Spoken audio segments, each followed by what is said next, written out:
তাজুল ইসলামের এত নির্যাতন নিপীড়নের পরেও তার বিরুদ্ধে লাকসাম মনোহরগঞ্জের বিএনপি কেন মামলা করল না? আপনারা বলবেন কালাম ভাই ভয় নাই। কালাম ভাই ভয় আছে, অবশ্যই ভয় আছে। কারণ না হলে মামলা কেন হইল না? কেন মামলা হইল না? আমরা মামলার আসামি, আমি আয়নাগরের আসামি, আমি হারুনের আসামি। আমার বিরুদ্ধে 52 মামলা ঢাকা শহরে, আমার মনোহরগঞ্জের ছাত্রদল, যুবদল, স্বেচ্ছাসেবক থেকে সবাই মামলার আসামি। তাজুল ইসলাম কেন আসামি হইল না? লাকসামে কেন হইল না? আপনারা অনেক নেতা, আপনারা লাকসাম মনোহরগঞ্জে ঘুমাইয়েছেন, ভাস দিয়েছেন।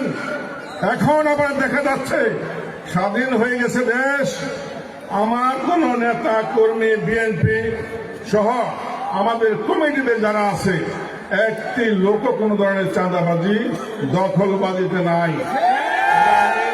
আমার প্রধান অতিথি হাজী আমিনুর রশিদ ইয়াসিনের দৃষ্টি আকর্ষণ করে চ্যালেঞ্জ দিয়ে বলতে চাই, আমার কোন নেতা কর্মী লাকসাম মনোহরগঞ্জের কোন চাঁদাবাজি দখলবাজ থেকে শুরু করে কোন ধরনের অন্যায়ের কাজের সাথে তারা জড়িত নয়। তাহলে লাকসাম মনোহরগঞ্জের টুকটাক যে অন্যায়গুলো হচ্ছে, এরা কারা? এরা বিএনপির দোসর, এরা বিএনপির নামধারী। আজকের এই সমাবেশে আমার নেতৃবৃন্দকে আমি নির্দেশ দিয়ে যেতে চাই, যদি কোনো ধরনের আপনার মনোহরগঞ্জে কোনো অন্যায় অবিচার হয়, জনতার উপর, মানুষের উপর, কোনো ছাত্র জনতার উপর, এলাকার উপর মামলা হামলা হয়, জোর জবরদস্তির দখল হয়, প্রশাসন আছে, প্রশাসনের হ্যান্ড ওভার করুন। আমরা কোন অবস্থাতে আইনকে আমরা হাতে নেব না, ঠিক আছে?